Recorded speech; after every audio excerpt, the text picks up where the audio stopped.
Some fears don't announce themselves. They don't roar. They don't slam doors. They don't arrive with any kind of dramatic flair. They simply slip in, quiet, invisible, familiar, until one day you realize they've been living with you longer than most people in your life. For our protagonist, Mira, that fear had been with her for years. She felt it first as a kid, long before she had the words for it. The tiny apologies she whispered for existing, the way she walked softly so the floorboards wouldn't creak, the instinct to clean up before being asked. Back then, her parents thought she was just well-behaved. But Mira knew it was something else, something that felt like holding her breath, always. Now she was 28, old enough to know better, yet the feeling hadn't left. In fact, it had grown up with her. It followed her into her career, where she stayed late not because anyone asked, but because she didn't want her team to think she was slacking. It slipped into friendships, where she always insisted she was fine, even when she was breaking inside. And most of all, it showed itself at home, in the soft, subtle ways she tiptoed through her relationship with her older brother, Eli, who had taken her in after her layoff 6 months ago. Eli never complained. He said she could stay as long as she needed. But Mira still found herself folding laundry at midnight, so he wouldn't have to deal with it, wiping counters twice, even after he already cleaned them, and waking up early to cook so she could contribute. That word, contribute, sat heavy on her tongue, more like a duty than an act of love.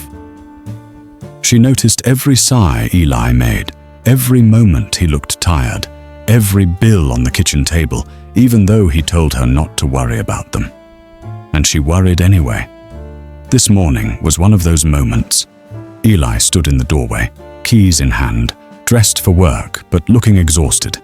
"Hey," he said softly, "try to get some rest today. You look worn out." Mira smiled, the kind of smile that stretches but doesn't stick. "Yeah, I will." She would not, because rest felt like standing still, and standing still felt like taking up space, and taking up space felt like being a burden. After he left, the apartment stayed quiet, the way an empty house does when the air is listening. Mira sat at the kitchen table, fingers around a lukewarm mug of tea, staring at the condensation on the window. She hated this. Not the silence, but the way her fear lived inside it. She wondered why it was so easy for everyone else to lean on people, to ask for help, to break down, to say, "I can't handle this." Why did those words feel like a locked door inside her chest? She looked at her reflection in the dark surface of her tea, tired eyes, soft worry lines, a face that tried so hard to hide the storm behind it. The truth was simple. She wasn't afraid of failing. She wasn't afraid of struggling. She was afraid that someone else would have to pay the price for it. What she didn't know yet, what she couldn't possibly know, is that this fear was already shaping her life far more than she realized. And it would soon reach a point where hiding it wouldn't be possible anymore.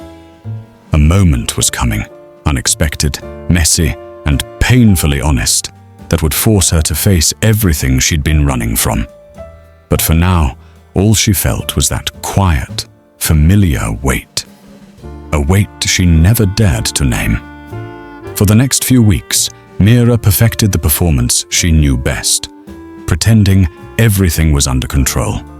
To anyone watching, she looked like someone rebuilding her life with disciplined determination. She woke up early, kept the apartment spotless, cooked dinner most nights, and insisted she was making great progress on job applications. She carried herself with this calm, capable air that almost fooled even her. But pretending to be okay is exhausting in a way that real work never is. The The mask of strength doesn't just sit on your face. It weighs on your shoulders, tightens your chest, burns in your throat when you lie and say, "I'm fine, really." And Mira wore that mask from morning until night. Eli, of course, noticed. But Mira believed that if she smiled big enough, talked fast enough, and kept busy enough, she could outrun her brother's concern. Take Tuesday morning, for example. Eli shuffled into the kitchen, still half asleep, hair pointing in directions that defied physics. Mira was already there, dressed, showered, chopping vegetables like she was auditioning for a cooking show. "Wow," he said, blinking at the clock on the stove. "It's barely 7. "I know," Mira replied brightly. "Thought I'd make breakfast." "Omelets?" He nodded, rubbing his eyes. "You don't have to do all this, you know." The smile never wavered. "I want to." He didn't argue, but his expression lingered on her for a moment. Too long, too perceptive. Mira turned away quickly, pretending to focus on the sizzling pan. She felt that familiar flutter in her chest, the one that whispered, "If you stop moving, he'll see the truth. If you rest, you'll become his problem." So she kept moving. Keep working. Keep pretending. The same pattern repeated with her friends. They invited her out for coffee. She said she was busy applying. They asked if she wanted help with her resume. She said, already updated it. They asked how she was really doing. She laughed it off, saying, honestly, never better. But late at night, when the world felt softer and more honest, Mira would stare at her phone screen, messages unread, opportunities untouched, anxiety too loud to ignore. She would tell herself she'd respond tomorrow. She would job hunt tomorrow. She would ask for help tomorrow. Tomorrow never came. Instead, she cleaned. She organized shelves that were already organized. She rearranged items in drawers. She wiped counters until her hands were raw, because cleaning gave her the illusion of contribution. It made her feel like she was earning her space, even though no one had asked her to. And the more she hid behind her mask, the heavier it became. One night, Eli returned home to find Mira sitting at the kitchen table, surrounded by papers, lists, sticky notes, and job postings, none of which were filled out or applied to. It looked like chaos and desperation, disguised as productivity. "You okay?" he asked softly. Mira glanced up with a practiced smile. "Yeah, just trying to stay organized." He walked over, picked up one of the blank forms and frowned. "Mira, these are all untouched." She froze, not visibly, but internally, like a kicked-up storm collapsing into itself. Before she could respond, Eli gently placed the paper down. "You don't have to do all of this alone. You know that, right?" Her heart pounded. Of course she knew. And that was exactly the problem. "Yeah," she said, voice too light. "I know." But she didn't. She didn't know how to ask for help without feeling like she was taking something she didn't deserve. She didn't know how to let someone carry even a piece of her weight without imagining it breaking them. So she did what she always did. She hid behind her smile. Eli didn't push further. He simply nodded and walked away, giving her space. But the silence that filled the room after he left wasn't comforting. It was accusing, because Mira knew, deep down, that the mask was slipping. And if it ever fell completely, if someone saw what she was really struggling with, she didn't know what would happen next. She only knew it would be messy, and she wasn't ready for messy. Not yet. But the universe, as it always does, had other plans. And soon, her carefully constructed mask was going to crack in a way she couldn't hide from anymore. If Mira's fear was a quiet, invisible thing, the people around her were anything but. You can only hide so much before the people who truly love you start noticing the shadows you think you've erased. And Mira's loved ones weren't blind, they were patient, which honestly made everything harder. Take Leah, Mira's best friend since college. Where Mira was soft edges and quiet thoughts, Leah was a loud laugh, wrapped in sunshine. She had this way of looking at you that made lying feel almost rude, like trying to block the sun with your hand.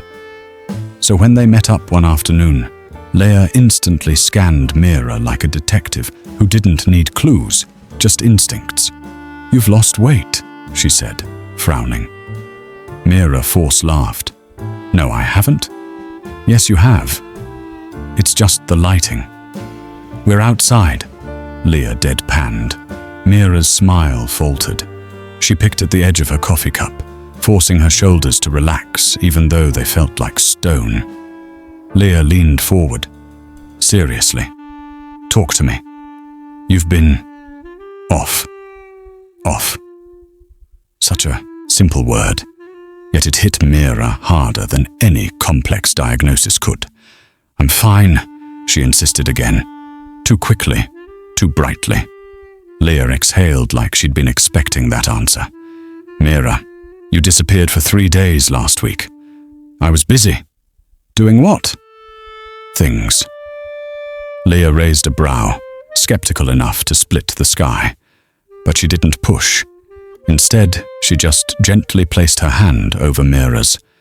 It made Mira want to cry. And nothing terrifies a person wearing a mask more than the sudden urge to take it off. "Whenever you're ready," Leah said quietly. "I'm here. You don't have to pretend." That word again. Pretend. Mira felt it like a spotlight. She swallowed and nodded, but the truth stayed locked behind her ribs. Because if she told Leah she was drowning, she feared Leah might jump in after her. And Mira couldn't stomach the idea of someone else getting pulled under. Meanwhile, Eli was fighting his own silent battle, trying to support his sister without making her feel cornered.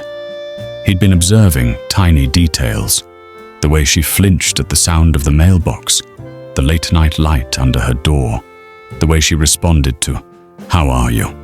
like she was defusing a bomb. That evening, he stood in the kitchen doorway and watched Mira meticulously scrub a pan that was already clean.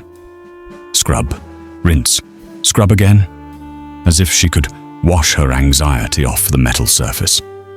He cleared his throat. "Hey, I'm ordering dinner. What do you want?"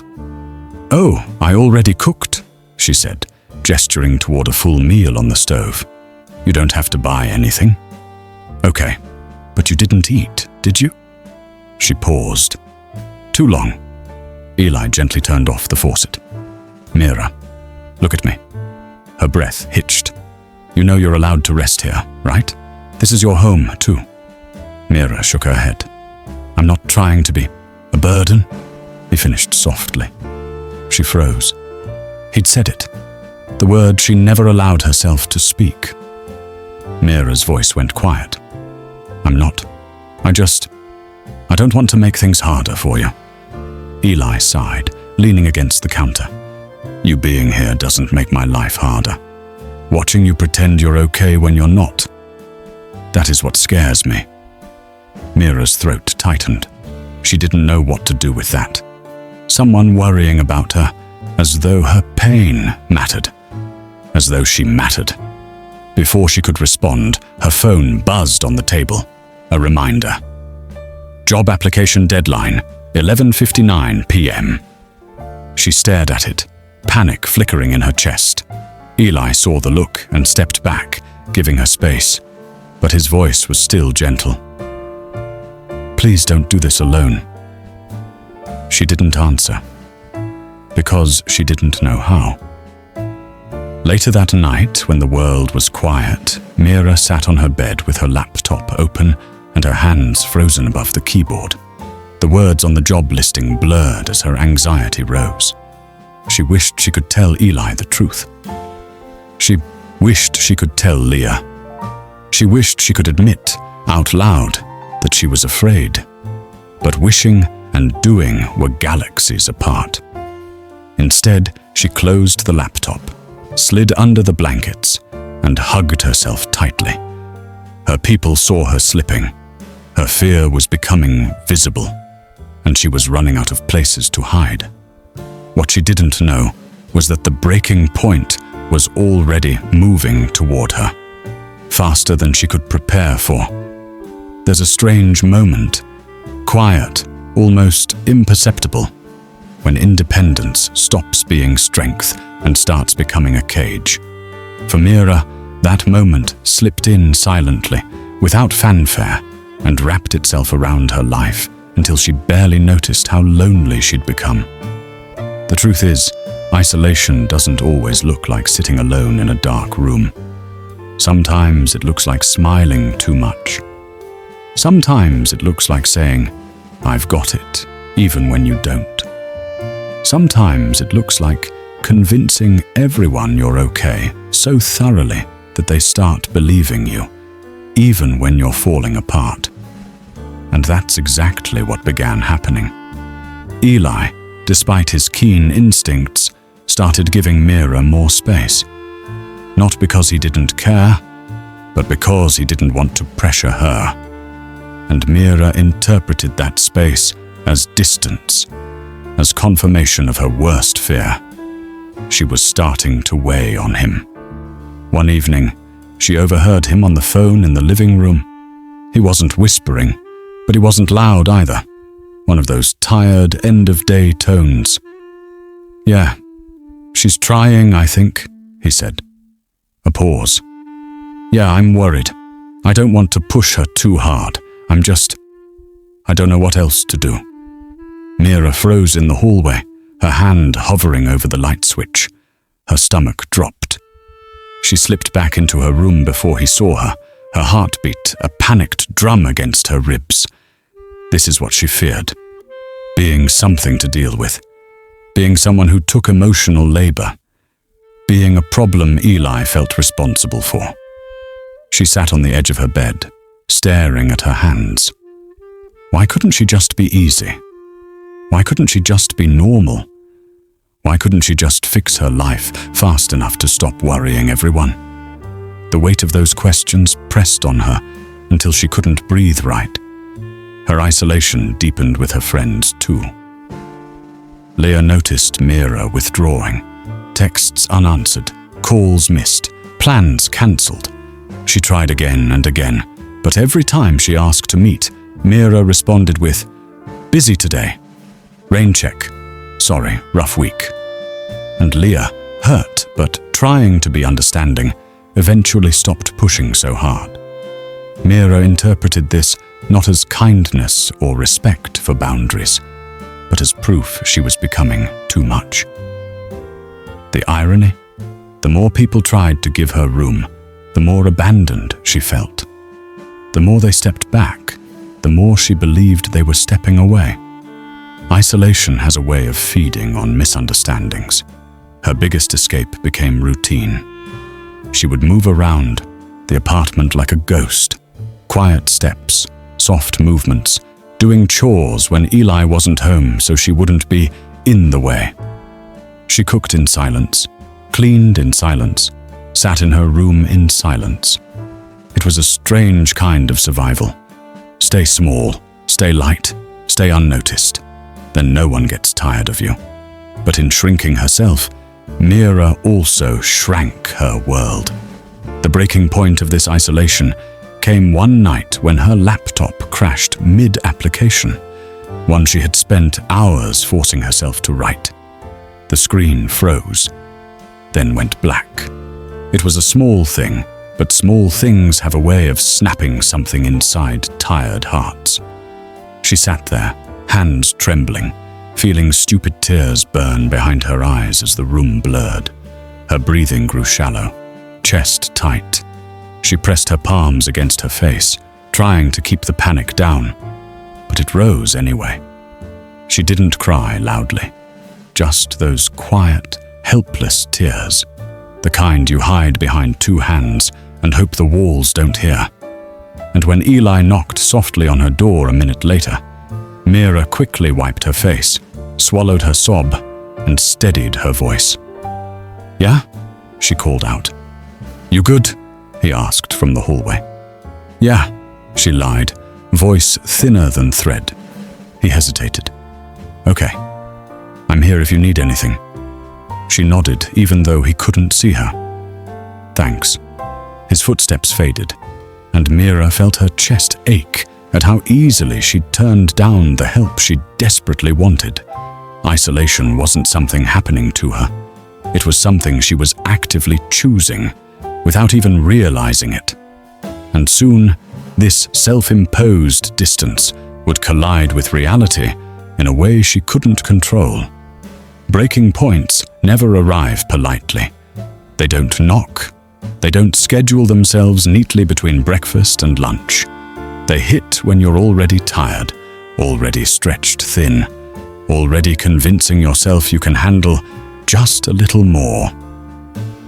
For Mira, it happened on a Wednesday afternoon, the kind nobody remembers except the person who breaks on it. That morning had already been heavy. She woke up from a night of restless half-sleep, her mind looping the same thoughts like a cruel playlist she couldn't turn off. You're falling behind. Eli's worried because of you. Leah's giving you space because you're exhausting. You're not doing enough. You're too much. By the time she sat at the kitchen table with her laptop open, anxiety had already knotted itself around her chest. But she pushed through it, because that's what she always did.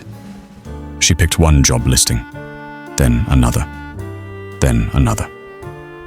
For each one, she stared at the submit application button like it was a mountain she wasn't strong enough to climb.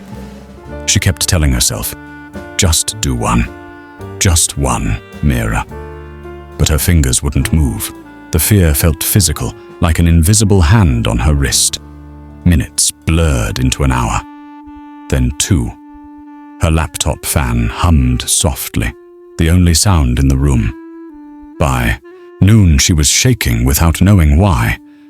Then came the moment that broke her. It was so small, ridiculously small. She made lunch, a simple sandwich, something she could do without thinking. She hadn't eaten breakfast, so her hands felt light, a little floaty. When she reached to grab a plate from the cupboard, her hand trembled. The plate slipped from her fingers, hit the edge of the counter, and shattered on the floor. A sharp sound, glass exploding against tile. Mira flinched like she'd been struck. She stared at the pieces scattered around her feet. That was it. That was all it took. Her breath hitched, then quickened, then spiraled out of control.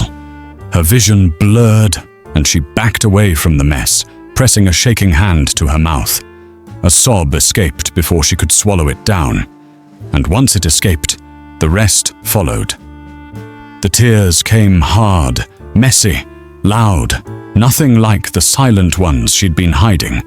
She slid down to the floor, pulling her knees to her chest, her breath stuttering uncontrollably. It wasn't about the plate, of course. It was everything. Every fear, every failure, every apology she kept inside. Every moment she pretended she wasn't drowning. She whispered through sobs, I'm trying, as if someone needed proof, as if someone was accusing her of not trying hard enough. She didn't hear the front door open, or the footsteps rushing toward the kitchen, or Eli's startled voice saying her name. Mira? She didn't look up. She couldn't. She just cried harder, hands shaking, breath shallow, body curling in on itself. Eli dropped his bag and knelt beside her instantly. Hey, it's okay. I'm here. His voice was calm, steady in the storm she couldn't control. I didn't mean to. I dropped. She pointed weakly at the shattered plate, hiccuping through tears. I'm sorry. Eli shook his head, placing a gentle hand on her shoulder. "It was an accident. Mira, look at me." She didn't want to. She felt too ashamed, too exposed, too weak. But he waited, patient and unwavering, until she finally met his eyes. He saw everything she had been hiding. He didn't recoil. He didn't look annoyed. He didn't look burdened. He looked heartbroken. "Mira," he said softly, "you're not okay. And that's okay." She covered her face again. "I didn't want to bother you. I didn't want to add more to your plate." Eli exhaled, a tired, emotional breath. "You are not something on my plate. You're my sister. I want to know when you're hurting. I want to help." "But I don't want to make things harder," she choked out. "You won't," he said firmly. "You haven't. What makes things hard is watching you suffer alone." Those words hit her harder than breaking glass. She cried again, but this time it felt different, looser, like something inside her had finally cracked open and let air in. Eli stayed with her, grounded, steady, until her breathing softened and her body stopped shaking. He didn't rush her.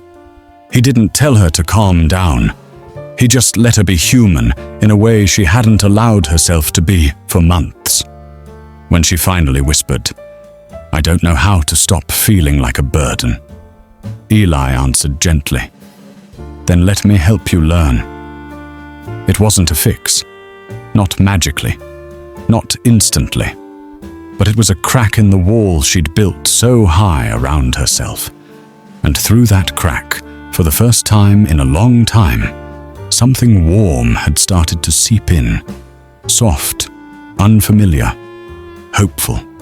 For the first time in months, Mira didn't try to pretend. She didn't hide her puffy eyes the next morning. She didn't force a fake smile. She didn't put on makeup to disguise the shadows under her eyes or hurry to the kitchen to cook breakfast as an act of apology. She just existed. It felt strange, bare, like walking outside without armor. Eli kept things gentle. He made coffee without comment, slid a mug toward her with the same care someone might use to place a fragile ornament on a shelf. Not fragile in a patronizing way, fragile in a human way. Mira sat across from him, feeling the weight of everything she hadn't said pressing against her ribs. The silence wasn't hostile. It wasn't heavy, but it was waiting. Finally, Mira took a breath. "I'm sorry," she whispered. Eli set down his cup, eyes soft. "You don't have to apologize." But she pressed on anyway, voice trembling. "I do. You've been doing everything, paying for everything, worrying about everything. And I've been useless." Eli flinched, not from anger, but from the sheer wrongness of the word. "Mira," he said quietly, "you're not useless. You're overwhelmed and scared and tired. That's not the same thing." She looked at him like she didn't believe him, but wanted to. He continued, choosing his words carefully. "You've been acting like needing help makes you a burden. But that's not how I see you, or how anyone who loves you sees you." Mira's eyes burned again. Not the sobbing kind, just raw emotion leaking through the cracks. "I overheard you on the phone," she admitted. Eli blinked. "What phone call?" "The one where you said you didn't know what to do with me." He winced. "Oh, that."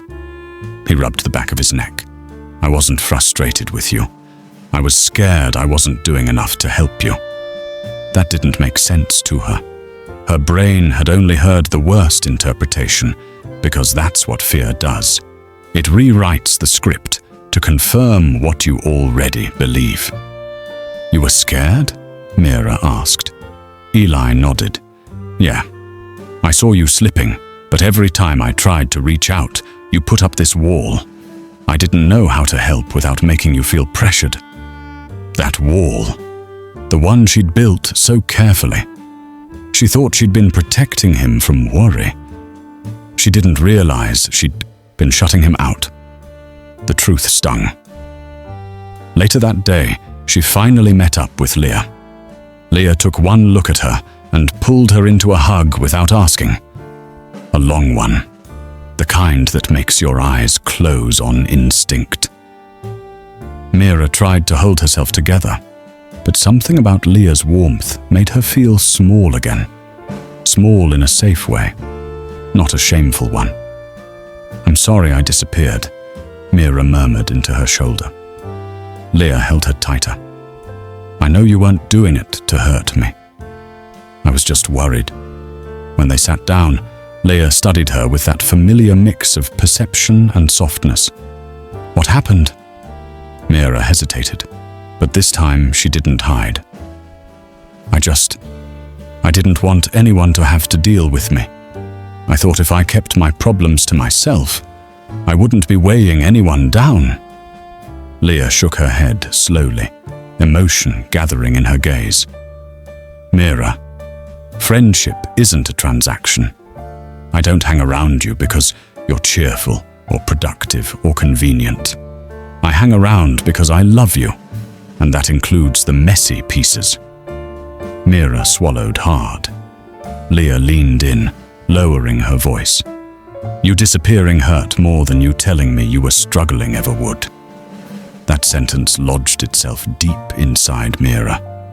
She had never thought of it that way. The people she loved weren't pushing her away. They were standing at the door, knocking softly, hoping she'd let them in. That night, Mira found herself in her room, staring at the ceiling. She felt something she hadn't felt in months, a quiet kind of clarity. For so long, she'd believed that needing help made her a burden. But now, she was starting to see the edges of a new truth. People don't love you because you're strong. People love you because you're you, even when you're tired, even when you're scared, even when you're messy. And letting them in wasn't weakness. It was connection. She wasn't healed, not magically, not overnight. But something fundamental had shifted. She wasn't alone anymore, because she finally stopped pretending she was. Healing isn't a straight line. It's awkward, it's uncomfortable, it's clumsy in the way a newborn deer tries to stand. Shaky legs, wobbling balance, 100 tiny falls before one steady step. And that's exactly what the next chapter of Mira's life felt like. Learning how to lean without feeling like she was collapsing. The first test came the next morning. Eli was heading out early for work when he paused at her door. "I left a grocery list on the table," he said. "Thought maybe we could go together tonight. It doesn't have to be a big thing." Normally, Mira would have said something like, "I already went yesterday," or "I'll take care of it myself."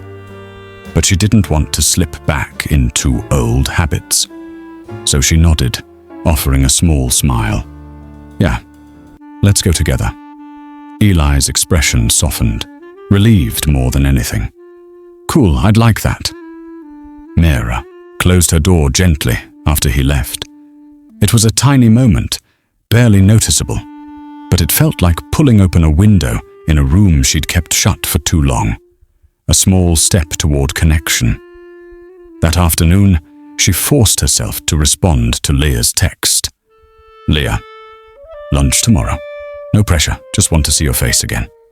Mira stared at the message for a long time, then typed, "Mira, yeah, I'd like that. And thank you for being patient with me." Leah replied almost instantly, "Leah, always. You're stuck with me." Mira felt her chest warm in a way she hadn't experienced for months. Not relief exactly, more like the gentle ache of returning to something she'd forgotten. At lunch the next day, she caught herself slipping into old tendencies, downplaying everything, laughing too quickly, talking about her progress in vague, shiny ways. Leah raised a brow. "You sure you're not sugarcoating again?" she asked gently. Mira opened her mouth to argue, then stopped.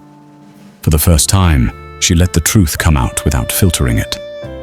Honestly, I'm trying, but things still feel hard, and I'm scared I'm going to fall back into old patterns.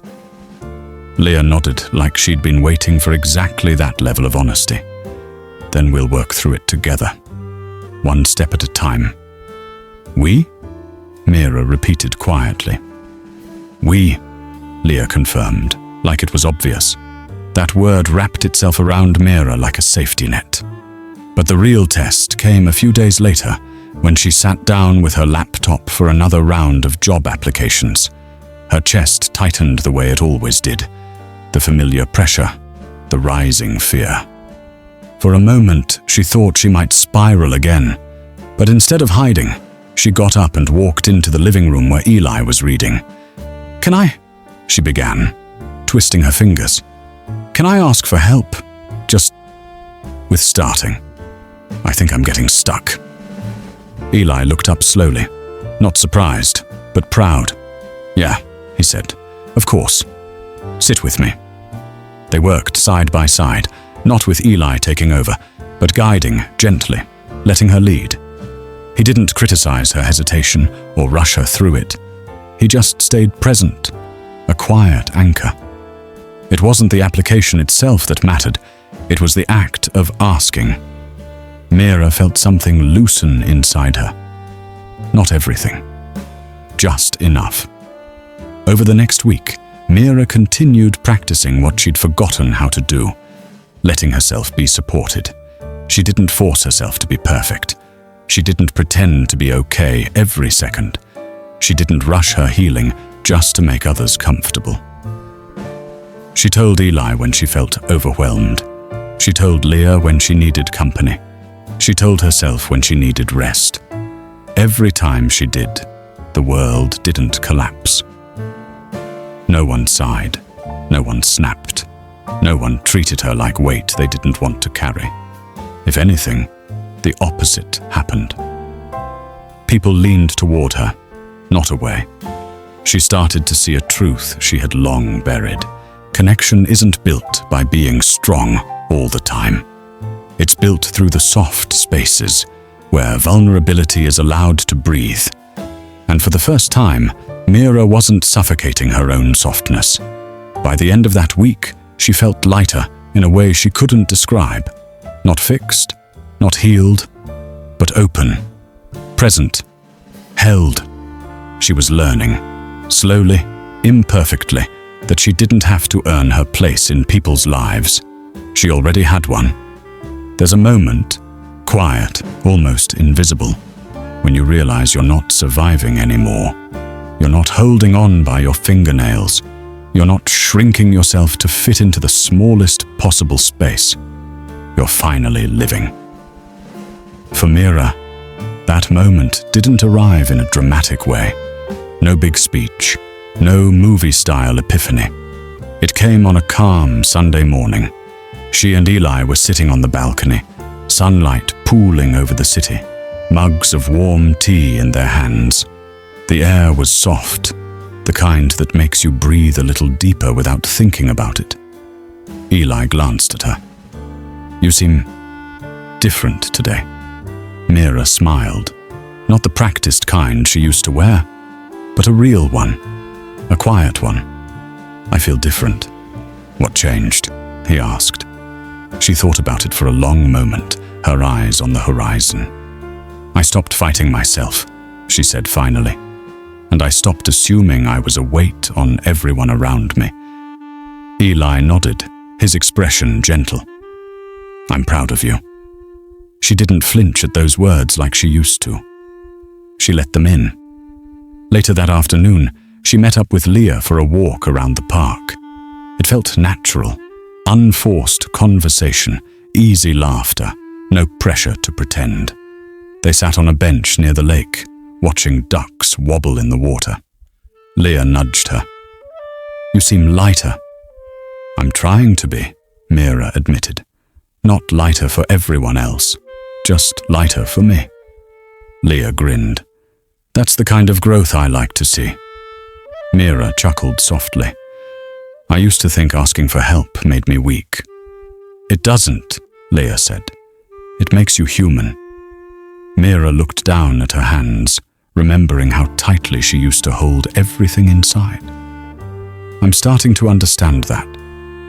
Leah leaned her head on Mira's shoulder. Told you I wasn't going anywhere. This time, Mira believed her.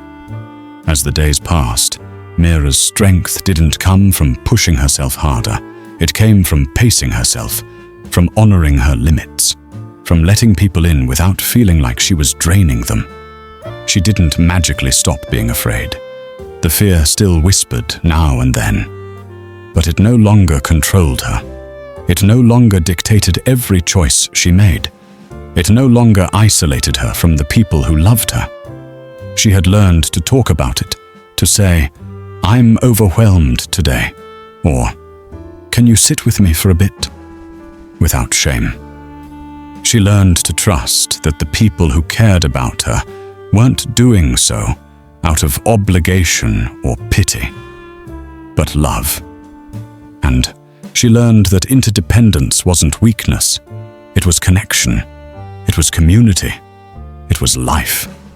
One evening, as she and Eli prepared dinner together, moving in a comfortable rhythm, chopping vegetables, sharing quiet conversation, Mira felt something shift inside her, a warm, steady kind of peace. She exhaled slowly. "I used to be terrified of this," she said. "Of what?" Eli asked, glancing over. "Of relying on you, on anyone." She sliced a carrot, thoughtful.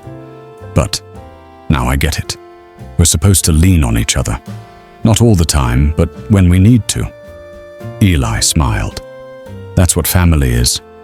Mira nodded. "That's what love is." She didn't mean romantic love. She meant the kind of love that stays. The kind that sees you at your lowest and doesn't look away. The kind that reminds you you're not a burden. You're a person who deserves care. Later that night, Mira sat by her bedroom window, the city lights flickering like tiny stars scattered across the pavement. She hugged her knees to her chest, but not in a protective way, more like a quiet embrace of herself. For months, she had been afraid of becoming heavy. Too heavy. Too much. But now she understood something she never had before. You can't be a burden to people who truly love you. You can only be a person, messy, flawed, scared, growing. And people who care, they don't run from that. They show up for it. They sit with it. They stay. Mira wasn't healed completely. Healing isn't a finish line. It's a long, winding road. But she was walking it now, not alone, not hiding. She had a new kind of strength, one built not on silence, but on honesty. Not on perfection, but on vulnerability. Not on isolation, but on connection. And for the first time, Mira didn't fear becoming a burden. She feared something different, something gentle, forgetting that she deserves the same love she gives. But now, she had people who would remind her whenever she needed it. And she was finally ready to let them. The end and the beginning of something better.